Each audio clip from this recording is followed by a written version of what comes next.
مستكبرا وآمرا إن الله وملائكته يصلون على النبي يا أيها الذين آمنوا صلوا عليه وسلموا تسليما فلي الصلاة والسلام عليك وعلى آلك وصحبك يا سيدي يا حبيب الله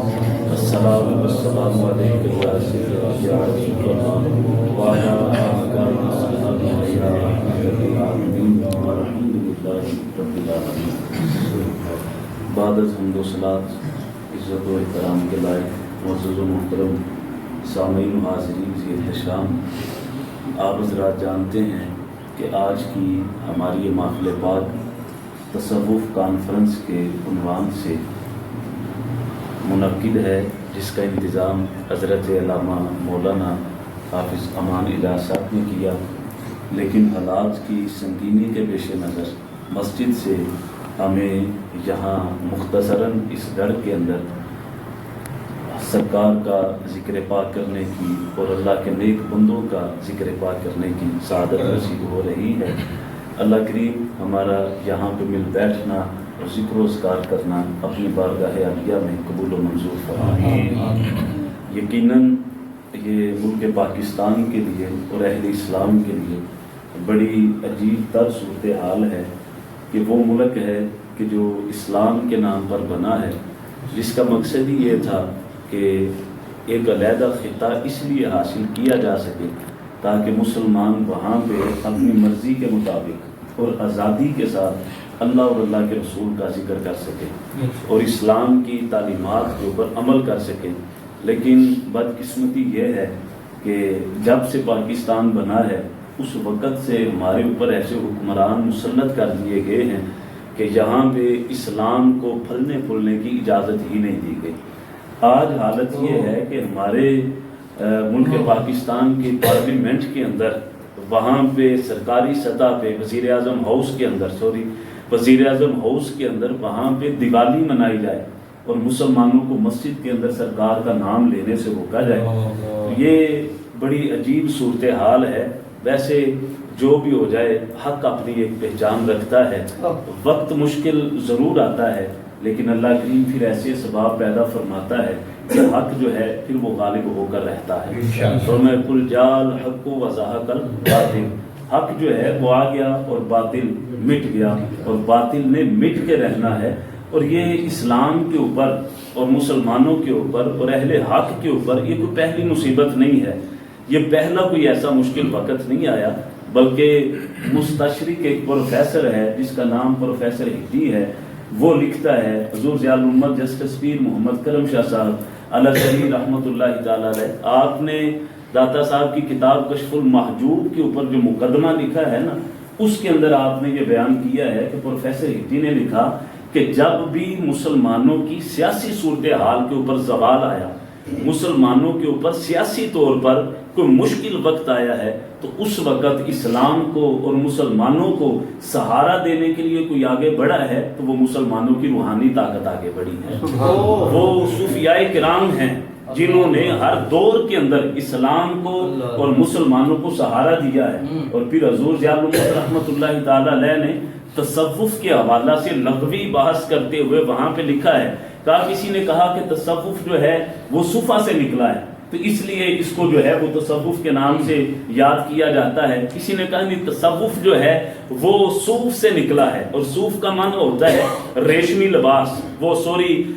سادہ سا لباس جو ہے وہ لباس پہننے والے جو ہیں ان کو کہتے ہیں کہ یہ تصوف ہے، یہ صوفی ہے۔ لیکن آپ نے جو ایک معنی لکھا جس سے صوفی کی ایک صفت جو ہے وہ بیان ہوتی ہے، تو میں یہ سمجھتا ہوں کہ اہل تصوف کو اور صوفیاء کرام کو آج کے دور میں اپنی اس خوبی کا اور اپنی اس صفت کا اظہار کرنا چاہیے۔ فرمائے کہ لفظ تصوف لفظ صف سے نکلا ہے، اور صف کا معنی ہوتا ہے کتار، تو مراد یہ ہے کہ صوفی وہ ہوتا ہے کہ جو ہر میدان میں جب جہاد اکبر بھی ہو تو تب بھی پہلی صف میں نظر آتا ہے، جہاد اصغر ہو تو تب بھی پہلی صف میں نظر آتا ہے۔ اور صوفی کا کام ہی یہ ہے کہ جب اسلام پہ مشکل وقت آیا ہے تب وہ اپنے حجروں میں بیٹھا نہیں ہے، جب اسلام پہ مشکل وقت آیا ہے تو اس نے یہ نہیں کہا مجھے تو میرے مریدوں کا حصار مبارک ہو، جو کچھ اسلام پہ بیتتی ہے وہ بیتتی رہے، بلکہ حضور ضیاء الامت نے وہاں پہ یہ بھی لکھا ہے کہ جب بغداد کے اوپر مشکل وقت آیا،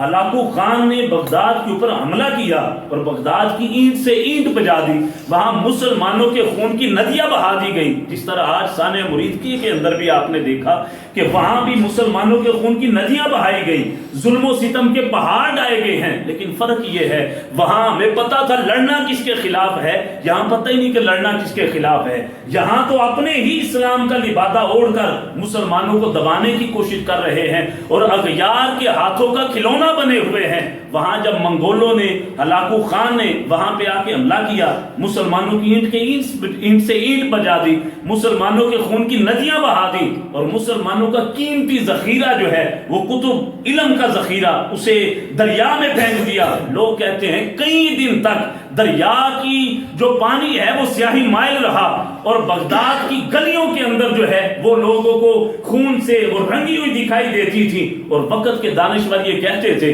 اب بغداد میں کبھی اسلام کا نام بلند نہیں ہو سکتا، بغداد میں اب کہیں بھی اسلام کا پرچم بلند نہیں ہو سکتا ہے۔ لیکن آپ نے لکھا پھر خراسان سے ایک سلسلہ عالیہ قادریہ کا ایک بزرگ چلا، وہ وہاں پہ آ کے بغداد کی گلیوں میں گھومنے لگا، موقع کی تلاش میں تھا۔ اللہ کا ولی لازمی نہیں ہے وہ تلوار پکڑ کے چلے، اللہ کا ولی لازمی نہیں ہے کہ وہ کسی کے ساتھ گتھم گتھا ہو جائے۔ اللہ کے ولی نے، اللہ کے ولی کی زبان میں خالق کائنات نے اتنی تاثیر رکھی ہے، وہ ایک بندے کی تقدیر نہیں، رب ذوالجلال اس کی زبان کی تاثیر سے پوری قوم کی تقدیر بدل دیتا ہے۔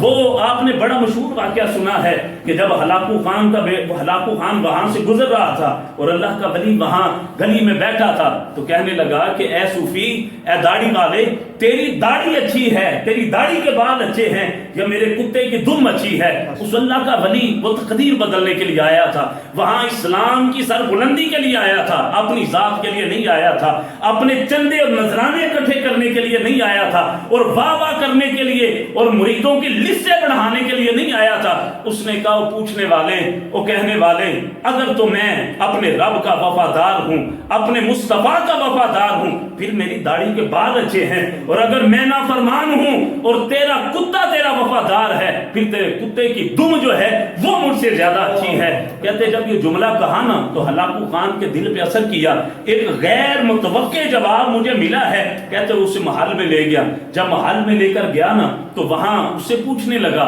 تو کس مذہب کی بات کرتا ہے، کس اسلام کی بات کرتا ہے؟ تو آپ نے ساری تعلیمات سکھائیں، آپ نے سارا کچھ بتایا۔ تو کہتے ہیں ہلاکو خان وہ مسلمان ہو گیا اندر سے۔ اس نے کہا ابھی آپ چلے جائیں اپنے علاقے میں اپنے سرداران کو، اپنے جرنیلوں کو میں تبلیغ کروں گا، میں انہیں اسلام کی طرف لانے کی کوشش کروں گا، پھر ایک وقت کے بعد تم آنا اور پھر جو ہے وہ یہاں پہ کھلم کھلا جو ہے وہ اسلام کی باتیں کریں گے۔ کہتے ہیں اللہ کی کرنی ایسی تھی، قدرت ایسی تھی، وہ اللہ کا بندہ جس کا تعلق سلسلہ عالیہ قادریہ سے تھا وہ اپنے ملک خراسان میں اپنے وطن میں چلا گیا، لیکن وقت نے مہلت نہ دی، تقدیر کا پیغام آ پہنچا۔ اس کی روح جب قبض ہونے لگی نا تو اپنے بیٹے کو یہ نصیحت کر گیا، کہنے لگا ہلاکو خان سے میرا ایک وعدہ ہے، میرا ایک ادھورا کام ہے جسے پائے تکمیل تک پہنچانا ہے، اور جانا اسے جا کے بتانا کہ میں فلاں شخص کا بیٹا ہوں اور فلاں کام کے لیے میں آیا ہوں۔ تو حضور ضیاء الامت نے لکھا ہے کشف المحجوب کے مقدمہ کے اندر،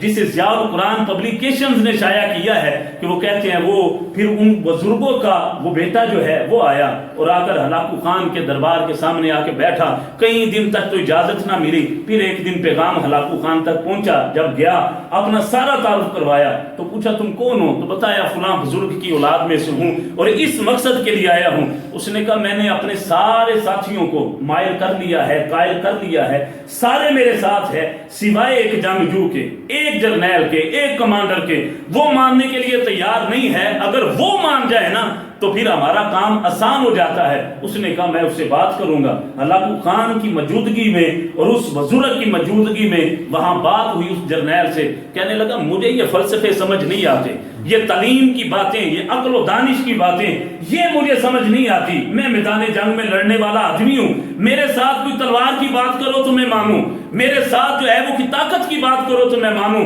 کہنے لگا میرا یہ فلاں پہلوان ہے، اگر یہ بزرگ جو ہے یہ آ کے اس سے مقابلہ کر لے اور اس کو شکست دے دے تو میں ماننے کے لیے تیار ہوں۔ کہتے وہ بزرگ تو تیار ہو گیا لیکن ہلاکو خان یہ ماننے کے لیے تیار نہ تھا۔ کہنے لگا تیرا کمزور سا جسم ہے، تیری نحیف سی جو ہے وہ باڈی ہے، تو کیا مقابلہ کرے گا؟ لیکن وہ اللہ کا بندہ کہنے لگا مجھے اجازت دو، بات میری ذات کی نہیں، بات مصطفیٰ کے دین کی ہے۔ کہتے ہیں میدان میں لوگوں کی موجودگی میں وہاں مقابلہ ہوا اس پہلوان سے، اور اس اللہ کے بندے نے اپنی روحانی طاقت سے اس پہلوان کو جب گرا دیا نا تو وہ آدمی نکلا، وہ جرنیل نکلا اور سارے لوگوں کے سامنے اس نے کلمہ پڑھا اور مصطفیٰ کا غلام بن جاتا ہے۔ اور خالق کائنات نے جہاں پہ دانشور یہ کہتے تھے کہ جہاں اسلام دوبارہ نہیں آ سکتا ہے، اسلام کا نام دوبارہ نہیں لیا جا سکتا ہے، رب ذوالجلال نے وہاں بھی دین پہنچایا ہے، تو یہ صوفیاء کے طفیل پہنچایا ہے، وہاں پھر اسلام کا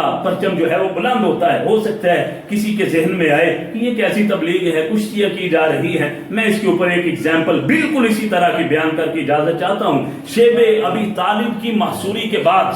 حضور ایک دن مکہ المکرمہ کے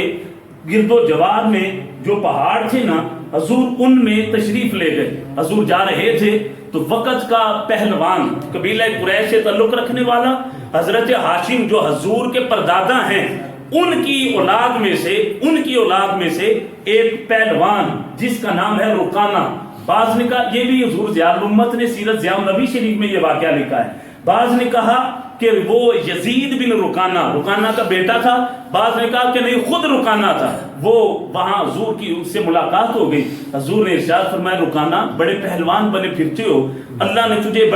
بڑا جسم عطا فرمایا ہے، بڑی طاقت عطا فرمائی ہے، اللہ سے ڈرتے نہیں؟ کیوں نہیں اللہ کی توحید کا اعلان کرتے اور میرا کلمہ پڑھ کے مسلمان ہو جاتے؟ تو وہی جملہ اس نے کہا ساری زندگی میدان میں گزری ہے، ساری زندگی کھاڑے میں گزری ہے، مجھے یہ باتیں سمجھ نہیں آتی، میرے ساتھ مقابلہ کرو، اگر تو آپ جیت جائیں تو میں آپ کو جیتنے کے اوپر 100 بکریاں انعام بھی دوں گا اور کلمہ پڑھ کے مسلمان بھی ہو جاؤں گا۔ حضور نبی کریم علیہ السلام حضور اس کی اس بات کو ماننے کے لیے تیار ہو گئے۔ حضور ضیاء الامت لکھتے ہیں کہ پھر وہاں حضور کا اس سے مقابلہ ہوا تو نبی کریم علیہ السلام نے آنے واحد میں اس پہلوان کو اٹھا کے زمین پر گرا دیا اور چاروں شانے چت کر دیا۔ جب گرا نہ نیچے تو ہڑبڑا کے حیران اور پریشان ہو کھڑا ہوا، کہنے لگا محمد صلی اللہ علیہ وسلم یہ نہیں ہو سکتا، مجھے کچھ چکر آ گیا ہے، مجھے کوئی نہ کوئی ایک ایسا جو ہے وہ ماجرا پیش آ گیا ہے، دوبارہ سے ہوگا،